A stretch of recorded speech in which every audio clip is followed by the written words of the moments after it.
The night was breathing fire and silence when the monk found her, a lone figure kneeling before the great statue, her body trembling like a candle at the edge of its own flame. Ananda Devi's whisper broke the hush. "Forgive me, Lord, for loving what was never mine to touch." The sound shivered through the temple, echoing between prayer flags and cold stone. The monk hesitated, sensing not sin, but sorrow. Her tears caught the light, tiny jewels of confession scattered upon the floor. Outside, wind stirred the body leaves, as if the earth itself remembered her secret. The monk stepped closer, yet her eyes remained fixed on the Buddha's face, unmoving, radiant, unreachable. "You knew," she murmured to the silence. "Even when you left the palace, you knew my heart would follow." The monk felt an ache without name, a story unraveling before him, older than both flesh and fate. At dawn, the monastery awoke to mist and murmurs. Rahula swept the courtyard, his thoughts tangled in the vision of the woman. No one knew her name, though she had lived in the hermit cell by the forest for years, speaking to no one. He approached the abbot, his voice low. "There was a woman praying last night. She wept before the Blessed One." The abbot looked at him with tired eyes. "Let her weep," he said. "Some prayers are older than this temple." Rahula bowed, but his curiosity burned quiet. As he swept, he found the same faint tear marks leading from the temple to the forest path.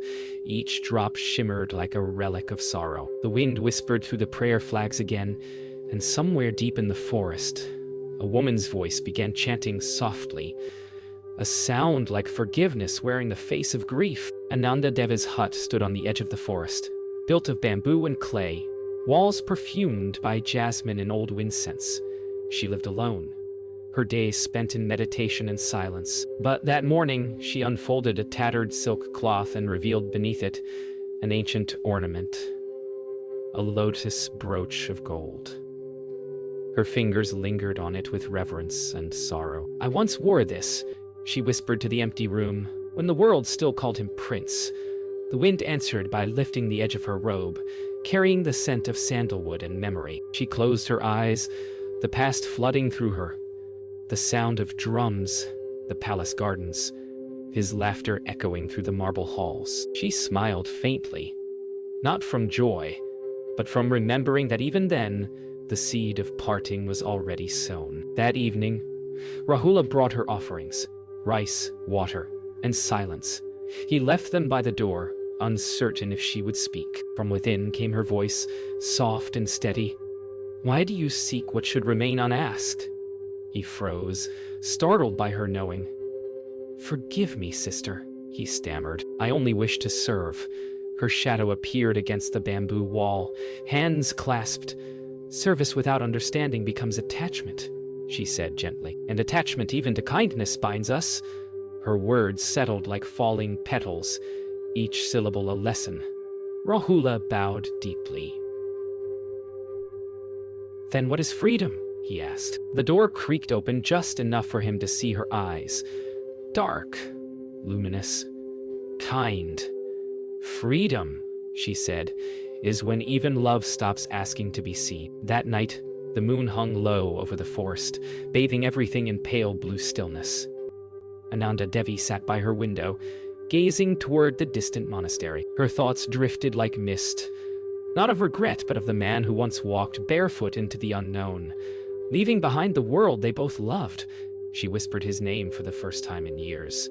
Not Buddha, but Siddhartha. The sound felt forbidden, sacred, alive. In the stillness, a smile touched her lips. "You found your truth," she murmured, "and I found mine, to love without holding." The forest answered with the low hum of cicadas, the eternal song of things that live and die unseen. And in that quiet, her secret became her prayer. Before the robes and the silence, there had been music. Ananda Devi's memories opened like a door long sealed. The palace courtyards bathed in gold, laughter echoing from marble corridors, her steps light against the polished stone. She remembered the first time she saw him. Siddhartha, radiant and still, standing beneath the shade of a flowering tree. He spoke to the servants with kindness that made her heart tremble, not with desire, but with recognition. To see and not possess, he said once, is a freedom few can bear. She had smiled then, not yet knowing those words would become her life. The fragrance of lotus and sandalwood filled the air, and in that suspended moment, the world seemed to know their fates were already entwined. Two souls destined to learn love through loss. The days that followed became a quiet rhythm of stolen glances and half-spoken words. Siddhartha's presence was a still pond. Hers, the breeze that stirred it. She would meet him in the palace gardens during dusk, when shadows lengthened and duty softened its grip. They spoke of the suffering of the world, of the illusion of power, of how even joy carried the scent of impermanence. When you speak, he told her once, it feels as though the wind itself listens. She wanted to ask if he had ever loved, but the question died in her throat, for in his eyes she saw not the fire of longing, but the reflection of peace, a peace she feared and craved all at once. One evening, during a royal ceremony, Siddhartha's voice carried across the hall like a distant prayer. He spoke of impermanence, of the futility of desire, and Ananda Devi felt her heart break beneath the weight of truth. As torches flickered, she watched him bow before the king, not in reverence, but farewell. Something within her understood that he was already leaving. That night, she stood at her window and saw him gazing at the stars. Between them stretched the silence of all unspoken things. She pressed her hand against the glass and whispered, "When you walk away, take my voice with you. It was never mine to keep." The night he left, rain fell like grief upon the sleeping kingdom. Ananda Devi woke to silence heavier than thunder. She ran through the empty corridors, her bare feet cold against marble, until she reached the stables. But he was gone. The horse's prints already washed away by rain. In the distance, lightning flared, illuminating the road to freedom. She fell to her knees, her breath breaking into prayer. "May your path be light," she whispered, "even if mine must remain in shadow." She bowed her head to the earth, tears mixing with rain, a vow forming wordlessly in her heart that she would follow, not as a lover but as a witness to his awakening. Dawn came, pale and merciless. The palace felt hollow, its grandeur stripped bare by absence. Servants whispered of the prince who had vanished, leaving behind his crown. Ananda Devi sat before his empty chambers, her fingers tracing the mark where his sandals once rested. A single lotus petal had fallen upon the threshold, fragile, perfect, dying. She lifted it, holding it to her heart. "You left the world to save it," she murmured, "and I shall leave my heart to learn why." She rose, her silks whispering against the floor like farewells, and walked toward the gates. Behind her, the palace bells tolled, not for death, but for the birth of a seeker. The road stretched endlessly beneath the morning sun, a serpent of dust winding toward the unknown. Ananda Devi walked barefoot, her silks long abandoned for a plain traveler's robe. Each step carried both loss and liberation. She passed villages where children laughed in hunger and monks begged with empty bowls. In every face she saw the echo of his compassion, and it both healed and hurt her. At night she slept beneath trees, listening to the murmur of rivers, whispering the same truth he had once spoken, that nothing belongs to us, not even our love. She smiled through exhaustion, whispering to the stars, "I'm still following you, beloved teacher. Not to find you, but to lose what remains of me." Weeks passed before she heard whispers of him, a hermit who sat beneath trees, speaking to no one, seeking truth in silence. She followed these murmurs like sacred threads, each step pulling her deeper into the heart of her longing. One afternoon, she reached the riverbank where he had last been seen. The air was still, the water a mirror of sky and sorrow. She knelt and touched the current, imagining it had touched him too. For a moment, she saw his reflection beside hers. The prince no longer. The seeker reborn. Her breath caught. Her tears fell into the water, breaking both reflections at once. "Even the river lets go," she whispered. "Yet I still hold on." That night, she stayed in a small village where a wandering monk spoke of the prince who had renounced all comfort. "He sits beneath the Bodhi tree," the monk said, "and has not moved for days. Some say he wrestles with death itself." Ananda Devi listened in silence, her heart torn between awe and agony.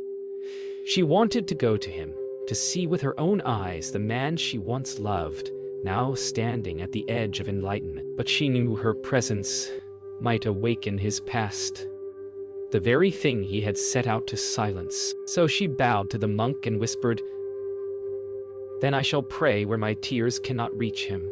That night, beneath the same stars that watched over him, she prayed not for reunion, but for his awakening. When word reached her that he had awakened, she felt both joy and stillness pierce through her heart like twin arrows. The Buddha was born, not from her arms, but from the silence of the world. She journeyed to the foot of the mountain where he now taught. The crowd was vast, kings, beggars, widows, all drawn by his voice. She stood among them, veiled, watching him speak. His words were calm waters, his gaze infinite sky. For a moment, his eyes brushed hers. Recognition flickered, then dissolved into compassion. It was then she understood. Their bond had not died, it had transformed. She bowed deeply, tears hidden beneath her veil, whispering, "You have awakened, and so must I." That night, Ananda Devi sat by her small fire, the crowd's echoes fading into the forest. She touched the earth before her and felt the same stillness that radiated from him. "There is no separation," she whispered. "Only the illusion of two hearts beating apart." Her tears no longer burned. They cooled like rain upon the soil. The wind passed softly, carrying away her grief and leaving behind something lighter.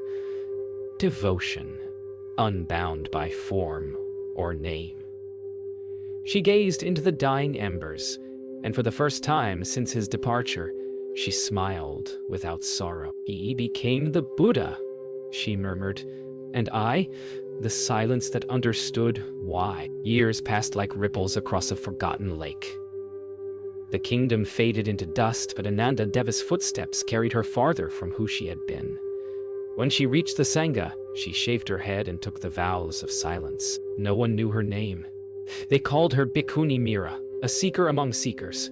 Her days became rhythm, sweeping, praying, tending to the sick, living in the shadow of the awakened one. Often she saw him at a distance, the Buddha walking among his disciples with the calm of a river unbroken by stones. She never sought his gaze. She needed only to feel the peace that surrounded him. In serving the Sangha, she found what love had been trying to teach her all along, that devotion was not holding, but giving without remainder. One morning, while drawing water from the well, she overheard two young monks arguing about enlightenment.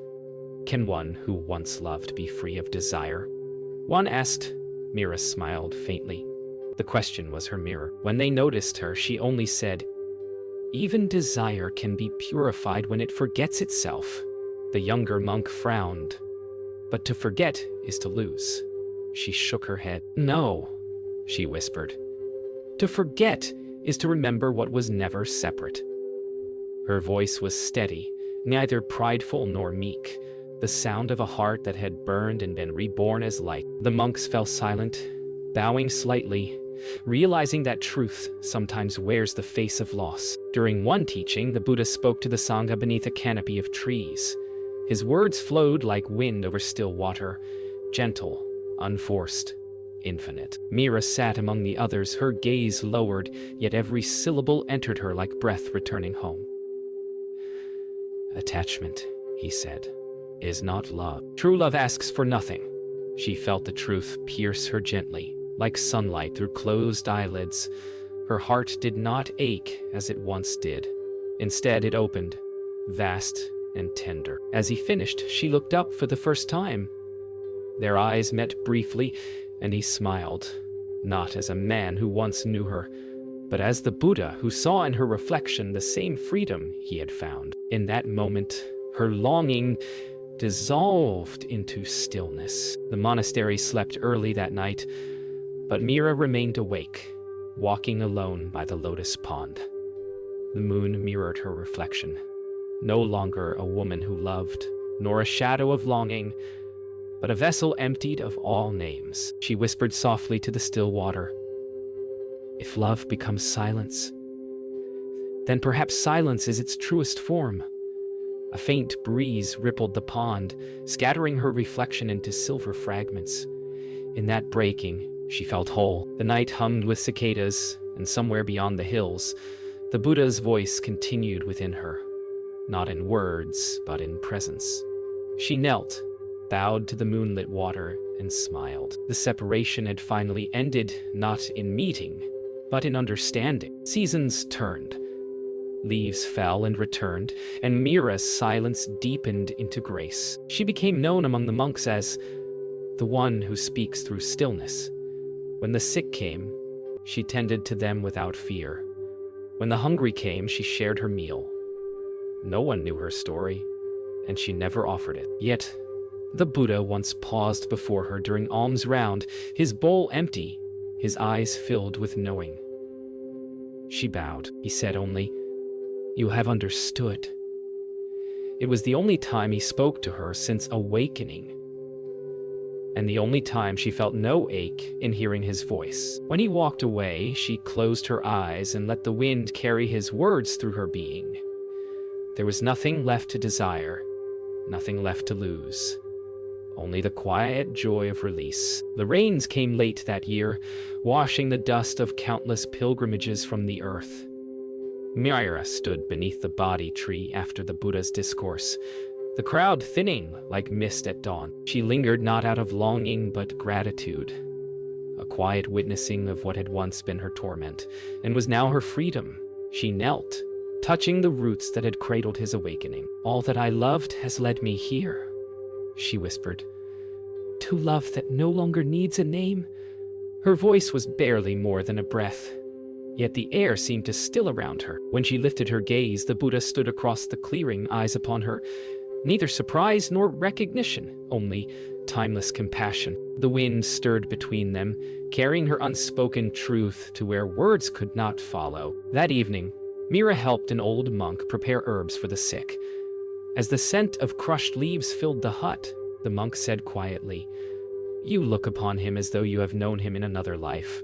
She paused, then smiled. "Perhaps love is always another life," she replied. The monk chuckled softly. "And do you still love him?" Her hands stilled over the mortar. "I love the silence that remains after the love," she said, "for it holds both the beginning and the end." The old monk nodded, seeing in her eyes the reflection of a freedom that even years of meditation could not teach. When she turned back to her work, tears had gathered unnoticed, not from sorrow, but from gratitude for the ache that once was. One afternoon, the Buddha walked through the monastery gardens, his steps soundless upon the fallen petals. Mira was sweeping nearby when he stopped before her. Time held its breath. She bowed deeply, and for a moment, he did not move.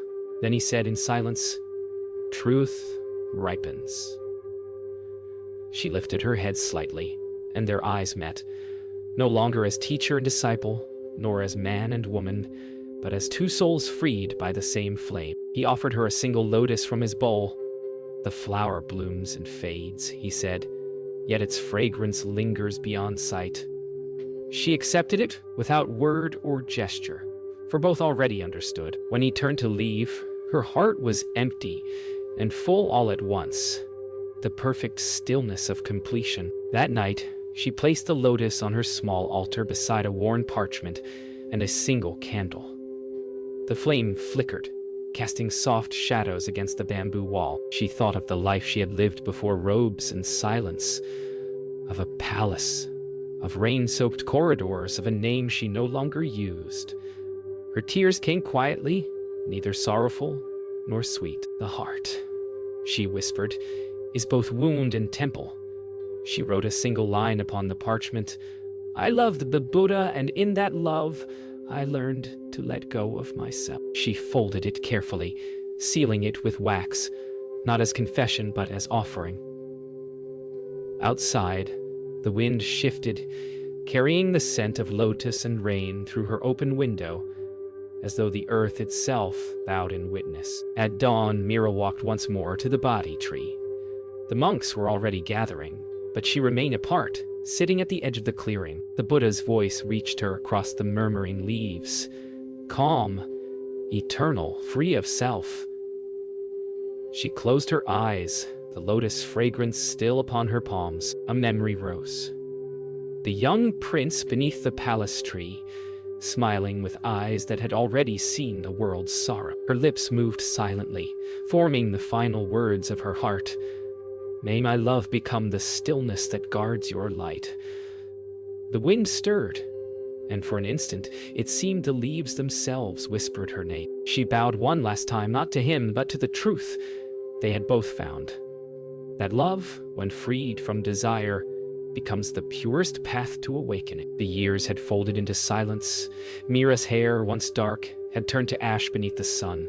Her hands, once trembling with longing, now trembled only with age. The monastery had changed.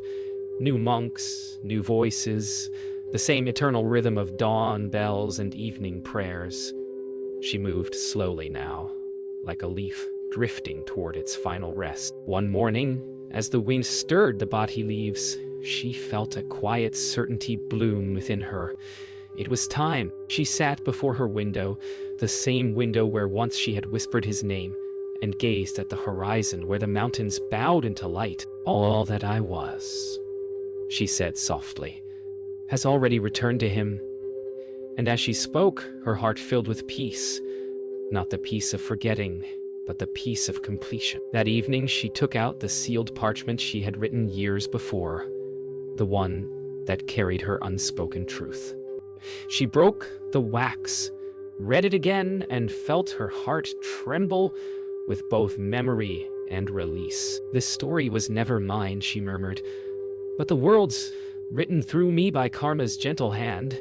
Taking a fresh piece of parchment, she began to write anew. Her script was delicate, her breath shallow, yet each word flowed as though guided by something unseen. "There was once a woman who loved the Buddha.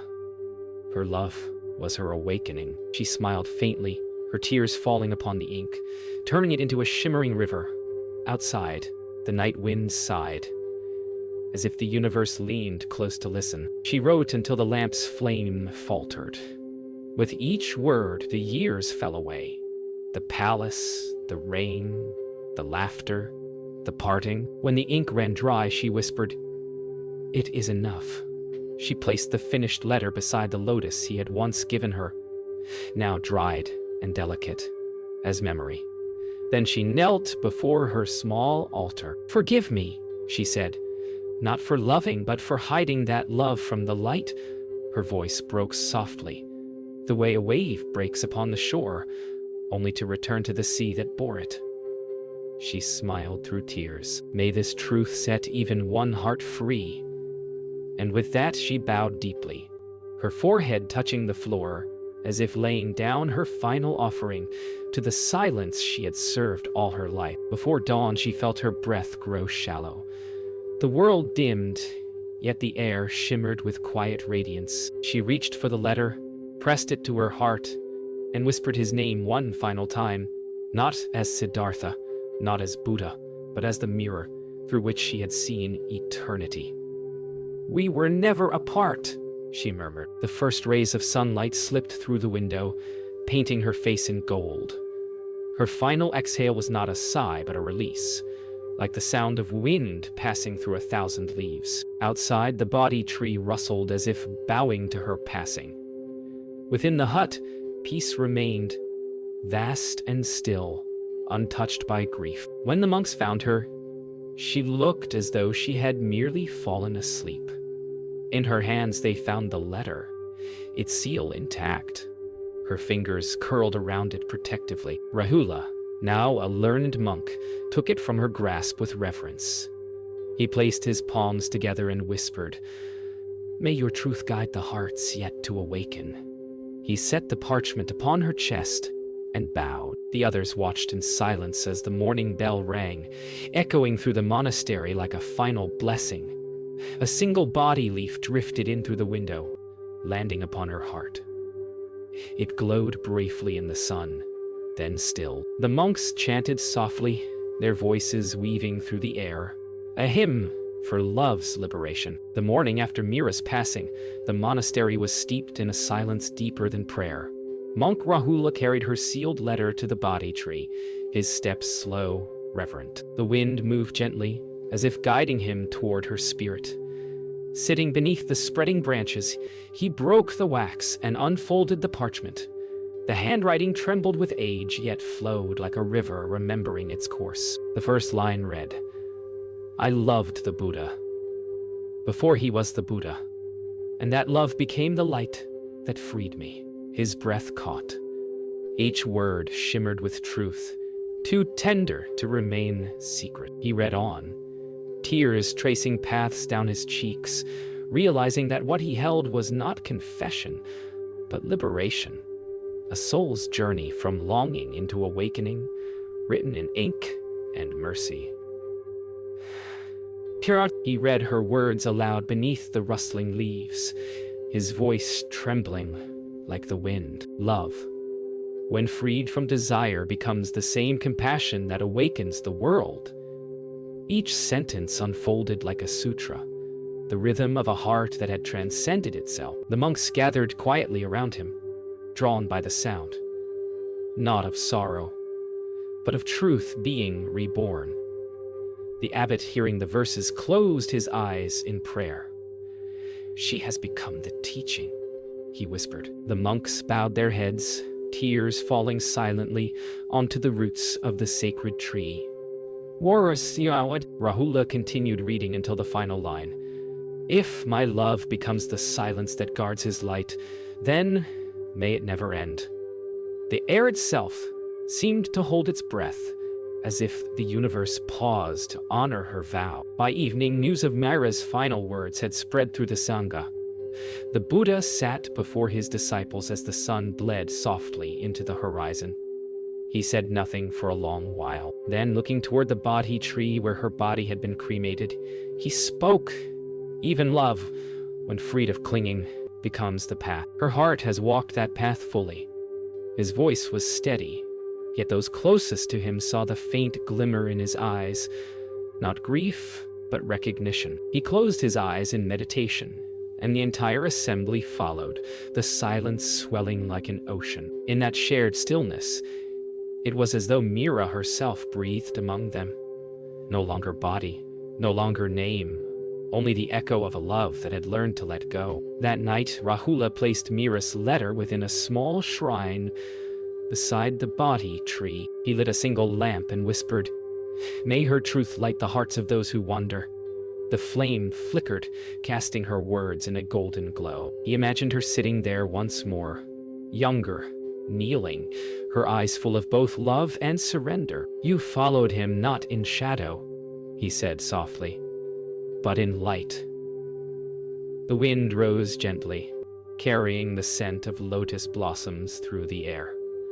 Rahula bowed deeply, tears glistening in the lamp's reflection. He felt her presence not as spirit but as stillness, a peace so vast it seemed to erase the boundary between him and all things. At dawn, the monastery bells rang once more, echoing through the valley like memory, returning to the present.